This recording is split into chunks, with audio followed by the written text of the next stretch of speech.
Okay, so this time you've given us quite a challenge. You could say that. You want to understand Narendra Modi? Right. And honestly, who wouldn't? Yeah, He's got to be one of the most powerful and intriguing people in global politics right now. absolutely. So we've got these two really detailed documents about his life, Yeah. his rise to prime minister, all the, ins and outs of his journey in politics and all the controversy that kind of, comes with that. Of course. It's a lot to unpack, It is. but that's what we do. That's the fun part. We're going to try to understand how this one man has, shaped the course of India The course of India, yeah. and what that could mean for the future. What his legacy might be. Exactly. It's interesting because to understand Modi, you almost have to understand the story of modern India itself. Oh, absolutely. It's a story of huge ambition, Yeah. rapid change, Mhm. and of course, it's extremely complex. So where do we even begin with a figure like this? I Well, think we have to start with those early years, don't we? I think so. I mean, the sources paint this picture of young Narendra Modi helping his father sell tea at a train station. Mm-hmm. It's a story that he still references to this day, Mm-hmm. and you can see why it's powerful. It's a very strong image. It connects him to the daily struggles Yeah. of millions of Indians. Right. And it really feeds into this narrative of a man who rose from very humble beginnings to the highest office. From the bottom to the top. Exactly. But it's also important to note that this was the same period when he was getting really involved with the RSS. The Rashtriya Swayamsevak Sangh, Yes. a Hindu nationalist organization. Right. And they had a profound impact on him, They did. on his worldview. Absolutely. And the emphasis on discipline and, national pride and this idea of Hindu identity. Yes. These themes echo throughout his entire career. They do. So even in those early years, we're already seeing these threads that will define his whole political life. You can really see the root. Now, the sources also mention his underground activism during the emergency in the 1970s, Oh, yeah. when Indira Gandhi basically suspended democratic rights. A very turbulent time. That must have been such a formative experience for him. No, this was a period when Modi really honed his skills. Like on-the-job training for politics. In a way, yeah, he learned to operate within a system that he opposed. Wow. He learned how to mobilize people Yeah. and ultimately how to really wield power. Interesting. It was almost like a crash course in political strategy. Yeah. And it definitely shaped his approach to leadership in the years that followed. Wow. Talk about being thrown in the deep end. Trial by fire. So after those pretty intense early experiences, Right. he eventually becomes the chief minister of Gujarat. He does. I'm curious, what kind of leader was he during that time? Well, his tenure as chief minister, Which lasted quite a while, right? it did 13 years.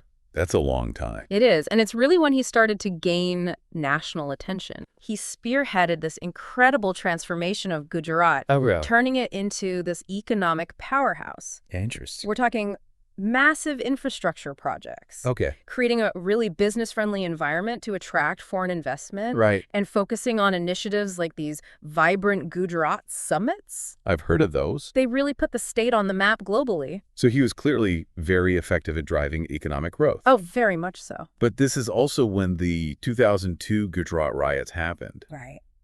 A deeply tragic event that still kind of hangs over his career. It does. How did that event shape his leadership? Well, And I guess, how do we even begin to understand all the complexities around it? it's impossible to talk about Modi without talking about the 2002 riots, Right. where over 1,000 people were killed, Yeah. most of them Muslim, in this communal violence. That's awful. Modi faced really severe criticism, Understandable. accusations of inaction, and even complicity from his critics. Now, it's important to note he was later cleared by the Supreme Court of any direct involvement, Right.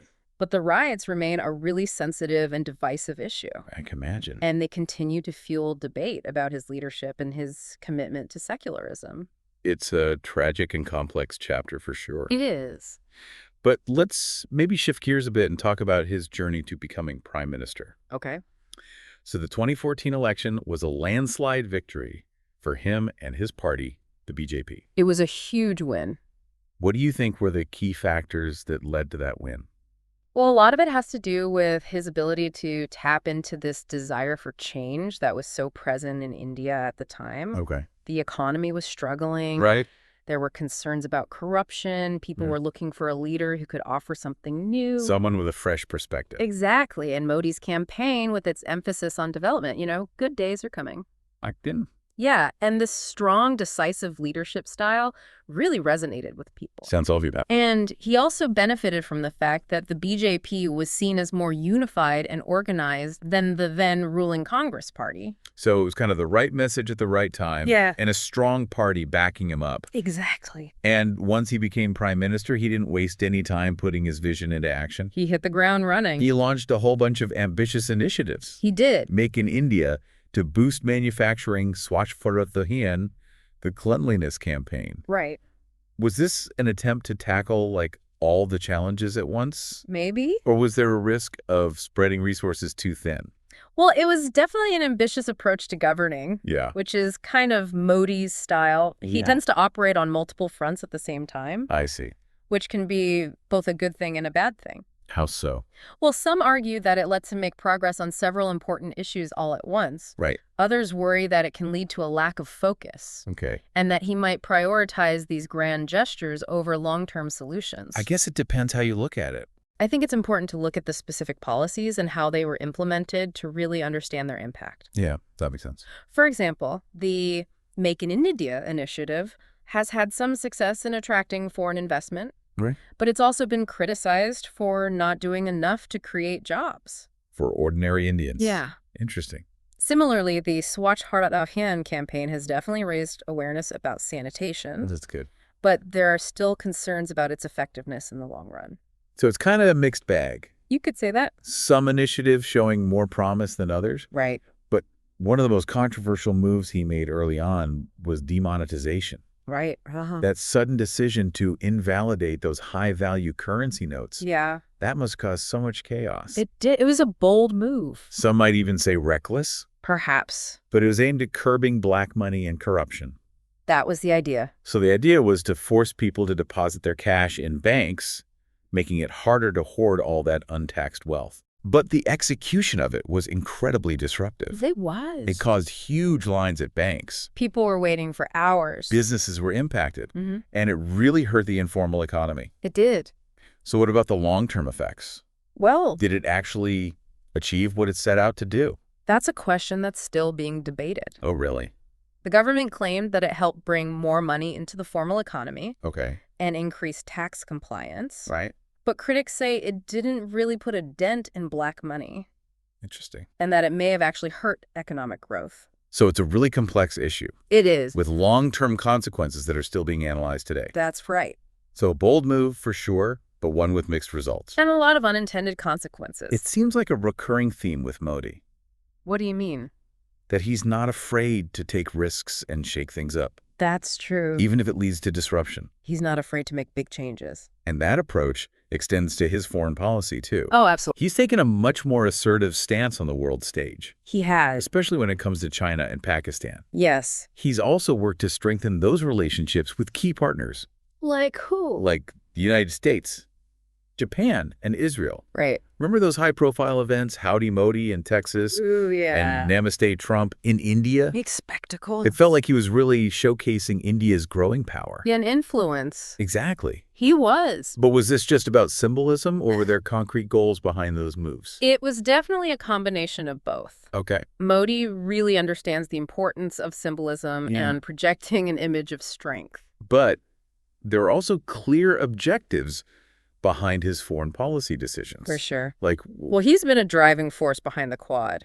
that strategic alliance with the U.S., Japan, Australia, and India. Exactly. It's seen as a counterbalance to China's growing influence in the Indo-Pacific. So a more assertive, more strategic approach to foreign policy. Yes, a definite shift. But like with any leader, there's another side to this story, right? Of course. What are some of the main criticisms leveled against Modi and his style of leadership? Well, that's something we'll dive into much more in the next part of our deep dives. Okay.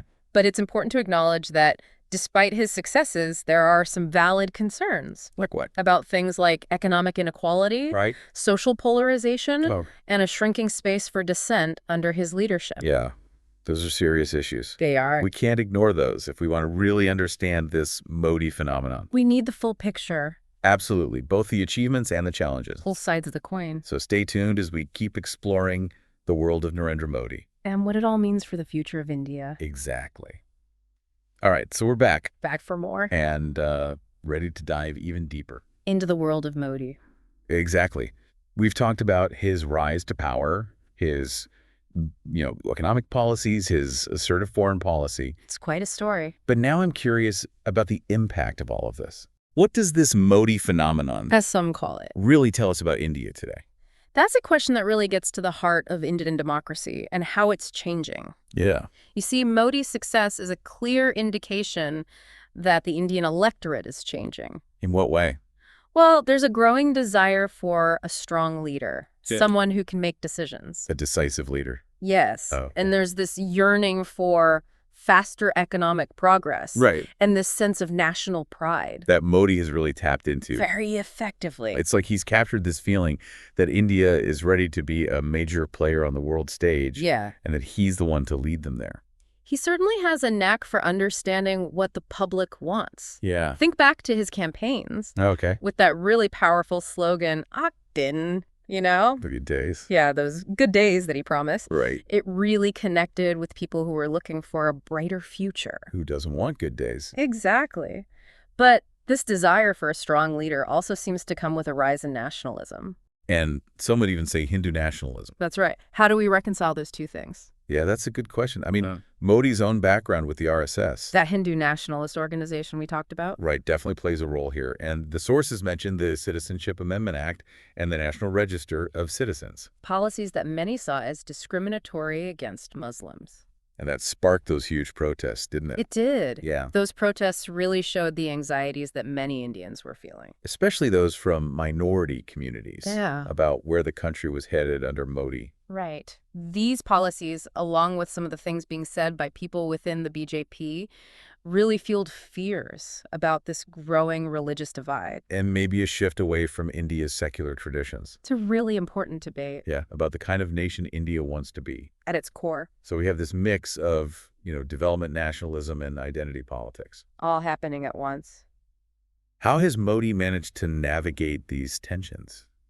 Well, Has he had to make compromises along the way? it's definitely a balancing act. Yeah. On one hand, he's pushed for economic reforms, Okay. invested in infrastructure, and pursued a more assertive foreign policy. With the goal of, raising India's global profile. Exactly. And those efforts have definitely had some success. Right. I mean, India's economy has grown under his leadership. It has. It's playing a bigger role internationally. Mm-hmm. And there's this sense of confidence that maybe wasn't there before. That's a certain energy. But the critics would say this has come at a price. And what would that price be? Well, they point to concerns about less freedom of speech, more pressure on the media, Right. and a tendency to concentrate power within the prime minister's office. So a more centralized form of power. Yeah, and these are serious issues, There are issues that can't be ignored. even if you acknowledge the progress that's been made. You have to look at the whole picture. Right. The good and the bad. But let's step away from the politics for a moment. Okay. I'm curious what this all means for the average person in India. Right. How has life actually changed for people on the ground? Well, that's where things get interesting because there isn't one simple answer. I see. For a good portion of the population, life has definitely improved. How so? Millions of people now have access to basic services. Like what?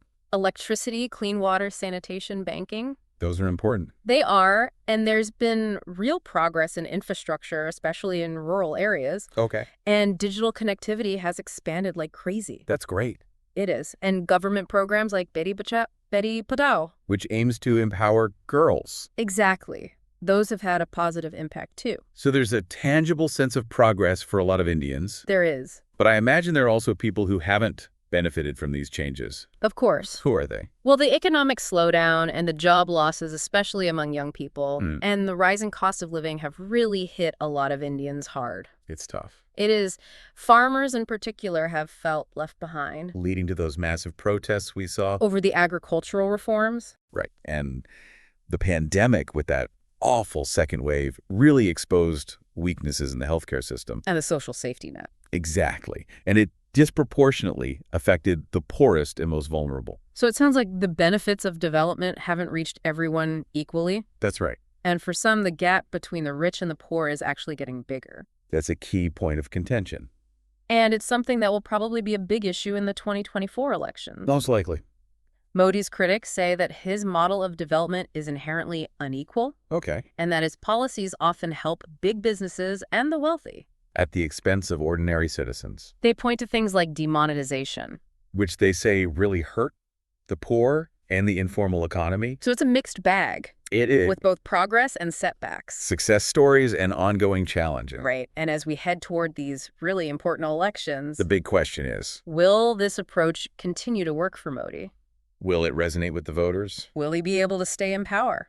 Will people continue to support his vision of nationalism and development? Or will things change? Only time will tell, but one thing's for sure.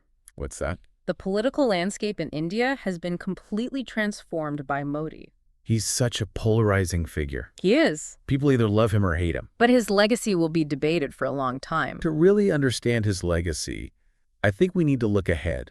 To the future. What are some possible scenarios for India? Right. And how might Modi shape that future if he wins another term? That's what we'll explore in the final part of our deep dive. Sounds good. We've spent this deep dive really getting into Narendra Modi's story, his policies, the controversies, and the impact he's had on India. It's been quite a journey. It has.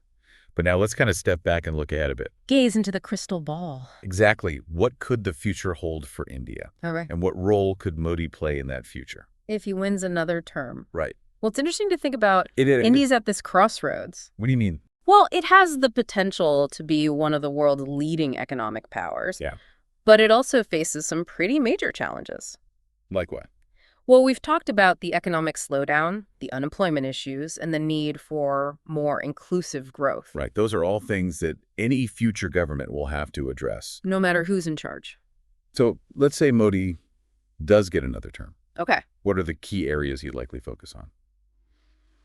Well, if you look at his track record, I think it's safe to say that the economy will continue to be a top priority. He's been a big supporter of those initiatives like Make in India. Right, to try and attract foreign investment and boost manufacturing. But the question is, can those programs really deliver on their promises? Yeah. Can they actually create jobs and lead to sustainable growth? And there's also the issue of balancing economic liberalization with social welfare. Right. India needs policies that encourage entrepreneurship, And innovation. but it also needs to provide support for those who are struggling. It's a tough balance to strike. It's like that saying, a rising tide lifts all boats. Yeah, but in India's case, it seems like some boats are getting left behind. Exactly. And that highlights the challenge of making sure that everyone benefits from economic growth. Not just a select few. Right. If Modi wants to secure his legacy, he needs to show that his model of development can work for everyone. And what about India's role in the world? In terms of foreign policy. Yeah, we talked about his assertive approach, especially towards China. And his efforts to build those alliances with countries like the U.S., Japan, and Australia. Through the Quad. How do you see that evolving in the future? Well, Modi's made it clear that he sees India as a major player on the world stage. A global power. Exactly. And he's not shy about showing that. The Quad alliance will probably continue to be important, As a way to counter China. especially in the Indo-Pacific region. But it's also important to remember that India has always valued its independence. Its strategic autonomy, Right? It wants to engage with lots of different partners. not just align itself with one side or the other. So navigating those complexities of global power dynamics, but on its own terms. Exactly. It's a delicate balancing act. It'll require some skillful diplomacy For sure. and a clear understanding of what's best for India. Definitely. But of course, it's not all about geopolitics and the economy. Right. There are huge societal challenges too, Like what? like religious tensions, social inequality, climate change. These are things that can't be ignored, No, they can't. Modi's government has taken some steps to address these issues. like the Swash Bharat campaign For cleanliness. and Beti Bachao, Beti Padhao to support girls. But these are really deep-rooted problems. That will take a lot of effort to solve. And a more comprehensive approach. Like what? Well, promoting inclusivity and tolerance. Okay. And addressing the underlying causes of inequality. If India wants to reach its full potential, It has to tackle these issues head-on. so as we wrap up this deep dive on Narendra Modi, It feels like we're left with a sense of possibility, but also caution. yeah, I agree. India is a country on the rise, It has so much to offer. but it's also facing some tough challenges. And the choices that its leaders make in the next few years will be really important, Modi's legacy will depend on whether he can help India reach its potential.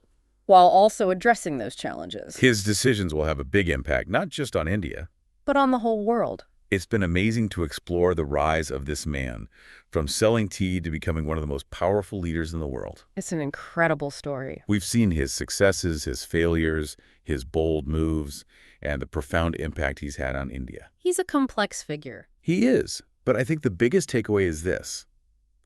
The story of Narendra Modi is inseparable from the story of modern India. A country that's trying to find its place in the world, It's a story that's still being written. full of potential and uncertainty. And as citizens, we all have a role to play in shaping that story. We'll stay informed, stay engaged, and keep asking those tough questions. The future of India and really the future of the world depends on it.